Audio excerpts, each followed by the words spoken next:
Fala galera, beleza? Tudo bem com vocês? Rodrigão por aqui, espero que seja tudo certo por aí. Tava vendo esse negócio das listas dos mais vendidos, né? Nossa senhora, como isso é falado e como isso é dito nos dias de hoje, né? Eu fui lá e pesquisei livros mais vendidos e entrei na lista dos livros mais vendidos de todos os tempos e fui ver, minha gente, que tem uma lista que foi feita, que é essa lista que eu vou trazer, que são dos livros que realmente foram mais vendidos, mano. Mais vendido de verdade, não esses livrinhos aí que vende meia dúzia de troços e os caras já ficam comemorando. Não, é vendido mais de verdade. Então eu resolvi fazer o seguinte, vamos lá. É aquelas ideias que o cara, quando tem, tinha que esquecer, mas o cara insiste em fazer, né? Se fodeu. Eu fiz em 2 vídeos, tá? Parte 1 e parte 2. O parte 1, que é esse vídeo aqui, vai contemplar os livros que foram vendidos acima de 100 milhões de cópias. É isso aí, só os pica. Que demais! Esses são 9. Os 9 livros mais vendidos da história do mundo. O negócio é legal. Mas a lista é fantástica, gente. A lista é muito boa. Dos 2 vídeos, a lista são ótimos, tá? Alguns dos spoilers eu dei na thumbnail, tá?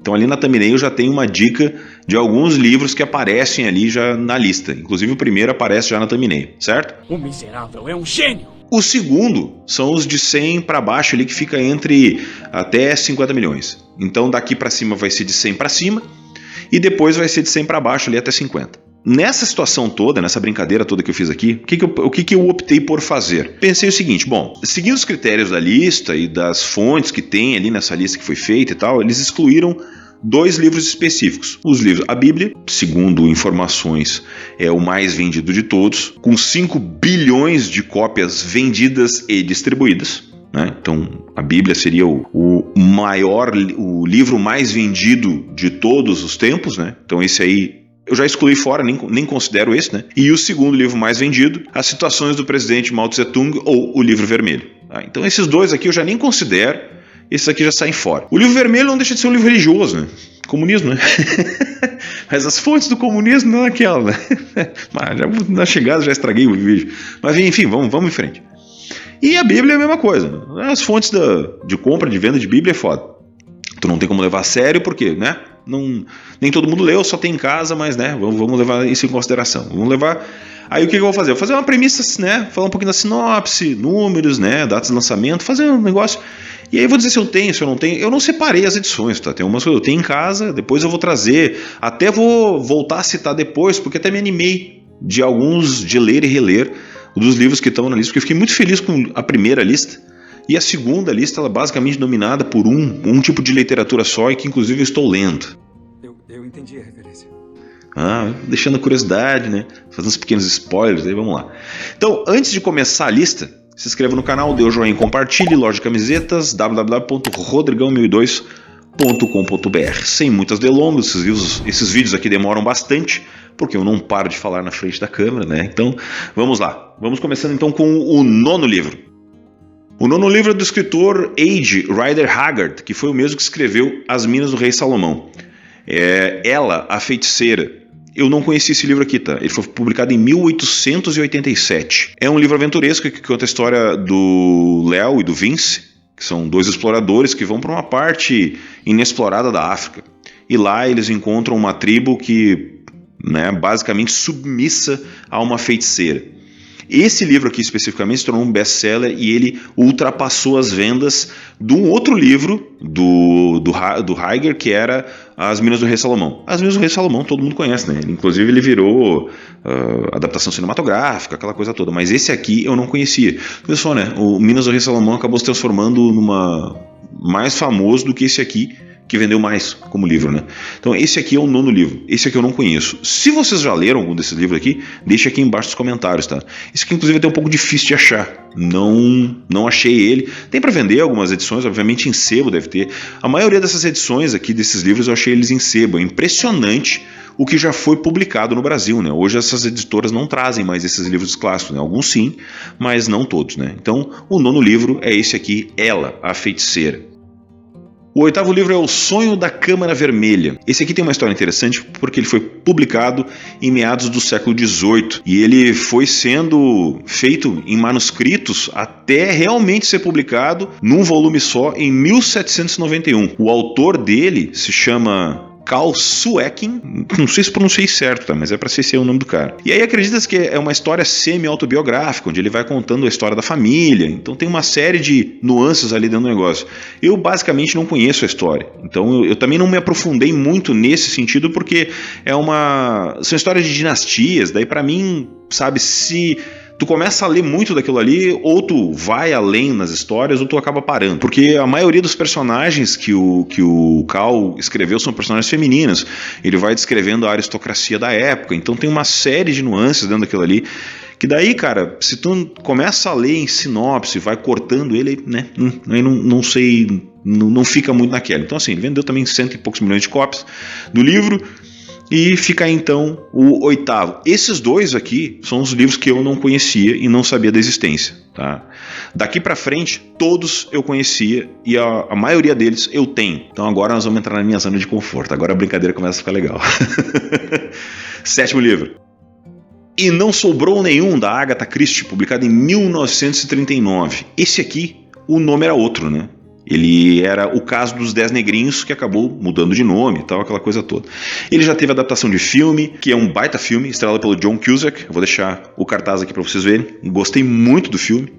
Apesar de eu descobri que ele era uma adaptação do conto da Agatha Christie só depois, que eles, né, readaptaram o conto. Eu acho a história inteira da Agatha Christie, pra mim, eu acho que esse aqui foi um dos poucos que eu li da Agatha Christie, tá? Eu confesso pra vocês que eu deveria ter lido mais, mas esse aqui eu li. É muito bom. É muito bom. Se você nunca leu nada de Agatha Christie, esse aqui talvez seja a melhor porta de entrada. Pra mim, esse aqui eu acho que é a melhor porta de entrada. Eu não gostei muito de alguns dos contos famosos dela, tá? Tanto que alguns deles até viraram essas últimas adaptações cinematográficas, eu até não gostei muito, não pelas adaptações, mas pela história mesmo, porque eu tinha esse aqui como comparativo. E como esse aqui foi o primeiro que eu li, esse aqui me chamou muito a atenção. E esse aqui realmente é muito bom, porque a forma como ele vai sendo contada, a maneira como ela vai colocando os personagens, sabe? E a maneira como eles vão sumindo, é muito legal. Por isso que eu gostei. E eu tava, acho que, né, na vibe, era adolescente quando li, então, realmente, a Agatha Christie, pra mim, nesse caso aqui, eu acho que essa aqui, pra mim, seria, se você tivesse, só, eu preciso de uma porta de entrada de Agatha Christie, esse aqui seria o livro que eu recomendaria. O livro tem uma história interessante porque ele foi publicado a primeira vez em 6 de novembro de 1939, com o nome de Ten Little Niggers, num clube de crime que eles tinham. Depois, ele foi para os Estados Unidos, em janeiro de 1940, ele foi publicado com o nome E Não Sobrou Nenhum, And Then There Was No One, ou Then There Was None, que provém das últimas 5 palavras da canção que dá nome ao conto ali, que tem uma canção junto ali no negócio. Aí de 1964 a 1986 ele muda de nome novamente, e ele passa a ser publicado como Ten Little Indians. Por que eles mudaram? Não faço ideia. E agora nos Estados Unidos ele continua sendo publicado como And Then There Was None. Então ele mudou de novo, depois de 86, ele continuou sendo publicado com um nome de novo original. Aqui no Brasil, ele começou sendo publicado então como O Caso dos 10 Negrinhos, porque podia ser publicado dessa forma. Aí ele mudou de nome e foi para E Não Sobrou Nenhum, que é o nome que ele está sendo publicado até hoje. Que dificuldade de manter o nome do livro, né? Mas enfim, o livro é bom. Podem ler que o livro é bom. Eu gostei, pelo menos eu gostei, né? Tem gente que não gostou, tem gente que reclama bastante. Eu acho que daí vai do momento que tu lê o livro, sabe? Como eu li esse livro há muito tempo, eu tenho uma memória afetiva muito legal desse livro. Então talvez, se eu reler ele hoje, não sei se eu vá gostar tanto. Por isso que eu tenho um pouco de medo de reler certas coisas, tá? Mas eu vou me propor a reler alguns livros. Então esse aí eu não sei, esse eu ainda vou reler, tá? Ainda vou reler, mas não sei se logo. Certo? Publicado em 21 de setembro de 1937, o queridinho, amado, O Hobbit, de J.R.R. Tolkien. Ah, né? O início de tudo do pai de todos, do mestre, daquele que deu o pontapé inicial nas altas fantasias, o mestre de tudo. Cara, o do Hobbit eu falar de Hobbit é complicado porque, né, eu sou apaixonado pelo cara e não tem muito o que dizer, né? Quem lê as primeiras linhas ali, né, do Hobbit, quem vê aquelas runas, eu já mostrei uma vez a minha edição aqui, realmente é muito complicado falar sobre o Hobbit, e eu pretendo reler logo agora, nos próximos meses, agora eu já quero pegar e já vou iniciar minha releitura do Senhor dos Anéis, que eu era para ter relido esse ano, mas não reli. Eu vou começar pelo Hobbit, vou reler ele esse ano já, porque eu vou começar a fazer a leitura a partir do Hobbit. Porque quando eu li a primeira vez, eu li primeiro o Senhor dos Anéis, e depois eu li o Hobbit. Agora eu vou fazer o contrário, eu vou ler o Hobbit primeiro e depois vou ler o Senhor dos Anéis. Eu tenho uma edição que saiu agora, muito bonita, capa dura e tal, show de bola. E também vendeu mais de 100 milhões de cópias. Eu acho que o Hobbit o Tolkien escreveu para os filhos dele. É um livro mais singelo, mas ele ali dá o início de todo o negócio da Terra-média, né, de tudo que precisa ser visto, de todas as coisas que vão acontecendo. O início das coisas todas estão ali. Eu tenho um carinho muito grande por fantasia e alta fantasia, eu fui jogador de RPG, então as coisas são... Eu acho que a gente tem que manter a fantasia num lugar muito querido do coração, porque elas são... Essas histórias são talvez o único legado que a gente vai ter da nossa passagem por essa terra. Se um dia a nossa civilização acabar e sobrarem só os manuscritos, são esses manuscritos que vão mostrar que a gente esteve aqui. Tá? Então... é isso que a gente precisa manter. Então, o Hobbit é o Hobbit, né? Quem não gosta de Hobbit, boa pessoa não é. Então, vamos lá. Não vou nem falar muito, senão vou me emocionar aqui, né? Próximo livro. Top 5 agora, né? Em quinto lugar, Harry Potter e a Pedra Filosofal. Então, né, minha gente, o Harry Potter, que é uma publicação recente, no meio de grandes clássicos.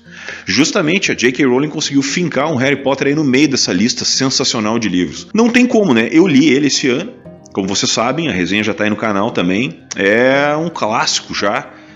Já disse, vão ser livros, os Harry Potter vão ser livros que vão perdurar, porque na próxima lista também terão Harry Potters, porque a quantidade de livros que são lidos, eu acho que eles vão perdurar o tempo.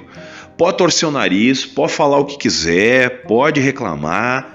Não adianta, Harry Potter veio, cravou seu nome, a J.K. cravou o nome dela nos anais da literatura e ela vai ficar.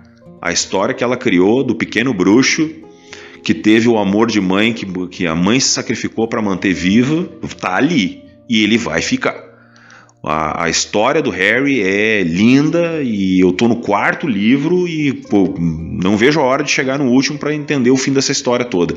Realmente é muito bom. De novo, fantasia. A fantasia que faz a gente manter a cabeça no lugar no nosso dia a dia. Então, quem nunca leu, por favor, faça isso, tá? Faça isso. Quem não leu Harry Potter e tem curiosidade de ler, pode ir de boa, pode ir na fé, porque a literatura do Harry Potter realmente é fantástica, é muito boa, vale a pena ser lido. Eu gostei muito, é muito melhor que as adaptações cinematográficas. Esqueçam os filmes, vão só na literatura se for o caso e assistam os filmes depois como entretenimento, mas a literatura vale muito a pena ser lida, ok? A primeira publicação do Harry Potter foi 26 de junho de 1997 e ele foi traduzido para mais de 70 línguas, ok? Então, leiam Harry Potter, tá? Não tenham medo, não tenham vergonha, leiam que é bom mesmo, certo?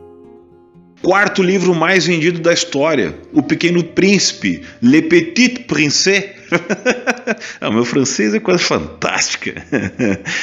Eu vejo lágrimas nos olhos dos telespectadores, hein? Todo mundo tem um amor por esse livro, porque a maioria das pessoas devem ter lido isso aí. E todo mundo que lê ele novamente, depois de mais velho, vai tendo percepções diferentes. Escrito por Antoine de Saint-Exupéry. O francês é coisa de louco. Durante a Segunda Guerra Mundial, o Saint-Exupéry foi exilado nos Estados Unidos.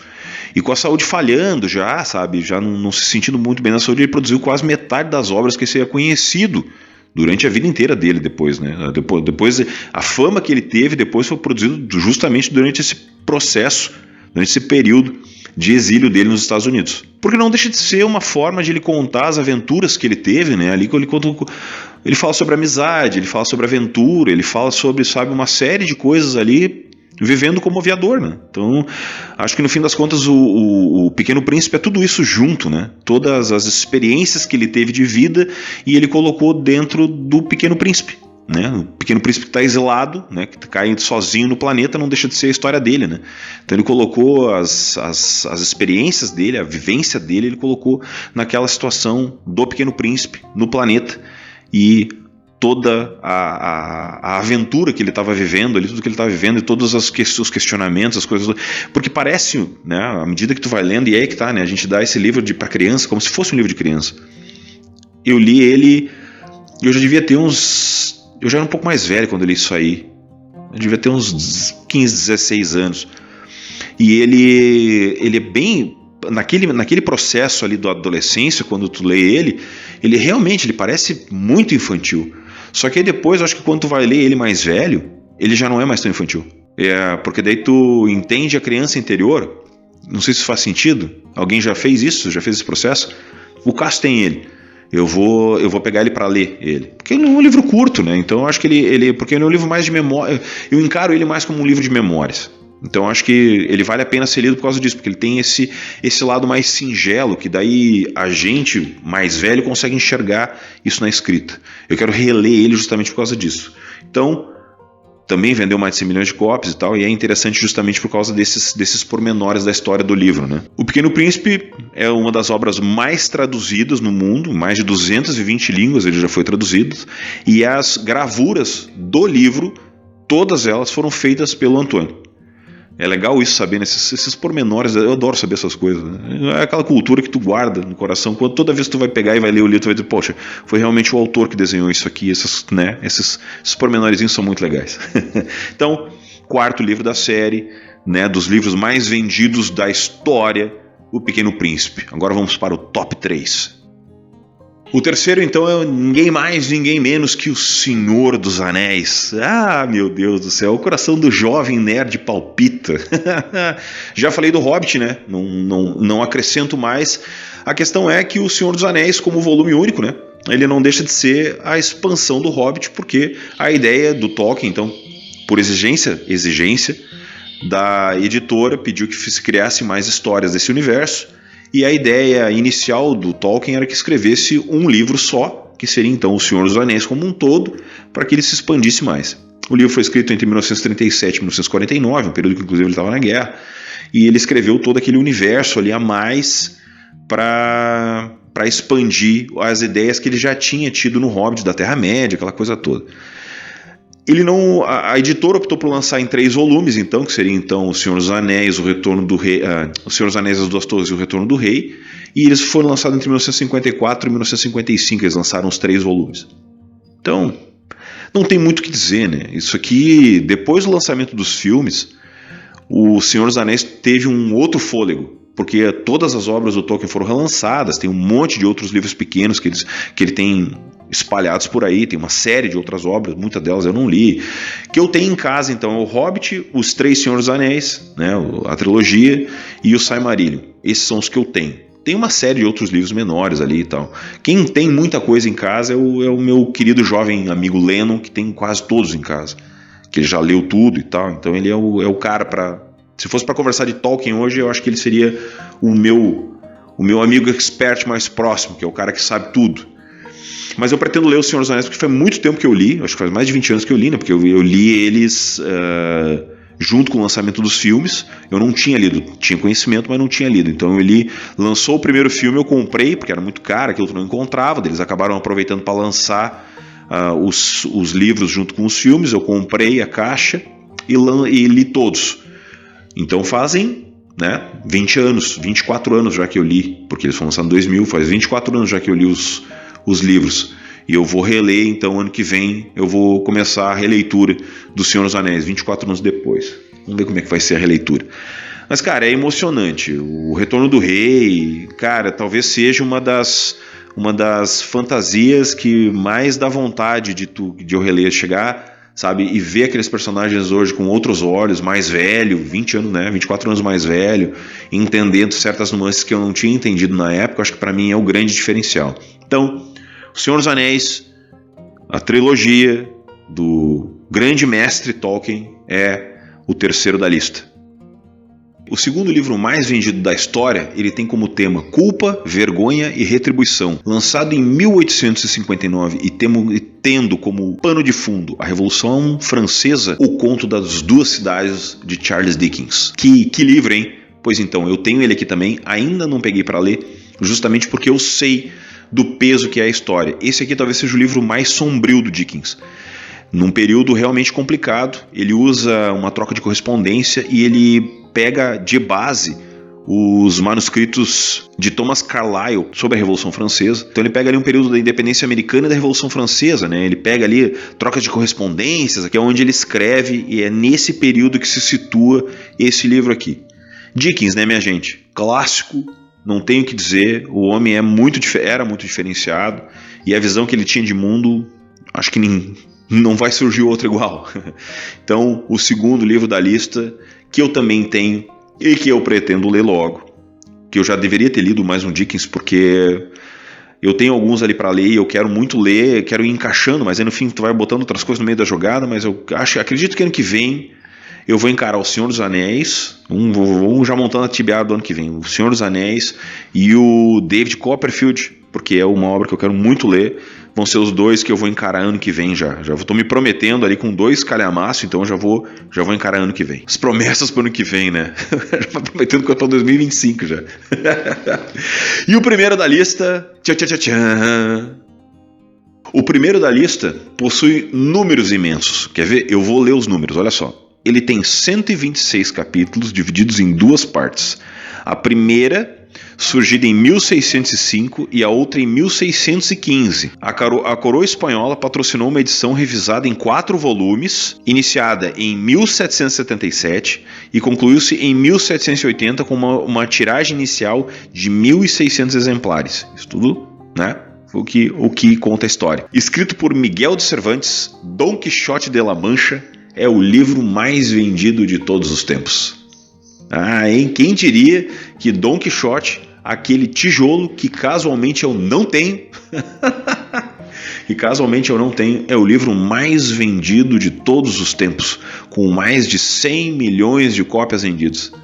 Que coisa, hein, gente? Poxa, tu vê só, né? Pra mim, eu acho que o Dom Quixote ele surgiu num momento muito específico, porque dentro das minhas pesquisas, ele basicamente é uma paródia dos livros, né? E aí, vamos lá, né, gente? Quem leu Don Quixote pode dizer se é ou não. Como eu não li, mas dentro das pesquisas e algumas críticas que eu li, ele surgiu num momento onde os romances de capa e espada, aquelas coisas estavam em declínio, e ele é quase uma paródia disso, né? Ele vai parodiar os romances de capa e espada, né? Então ele vai fazer uma gozação dos cavaleiros, né? Porque o protagonista da história, ele acaba lendo demais esses romances e o cara endoida, né? E ele acaba acreditando estar numa história assim, né? Enfim, essa história toda. E vamos lá, não só o Don Quixote, mas todos esses 9 livros que contém nessa lista, né? Indo para finalizações, porque esse vídeo ficou gigante, né? Mas eu acho que o Don Quixote e todos esses livros que constam nessa lista mostram a qualidade do que a gente possui na literatura para ler. A gente tem muita coisa boa para ler, a gente tem muita coisa fantástica lançada.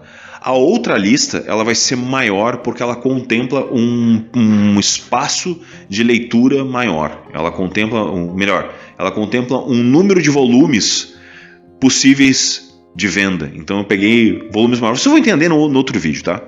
Mas aqui eu peguei porque são livros com um peso maior. Então esses aqui são os 9 livros mais vendidos da história. Se vocês só lerem esses aqui, tá de bom tamanho, porque isso aqui vai abrir um leque de literatura fantástico para vocês.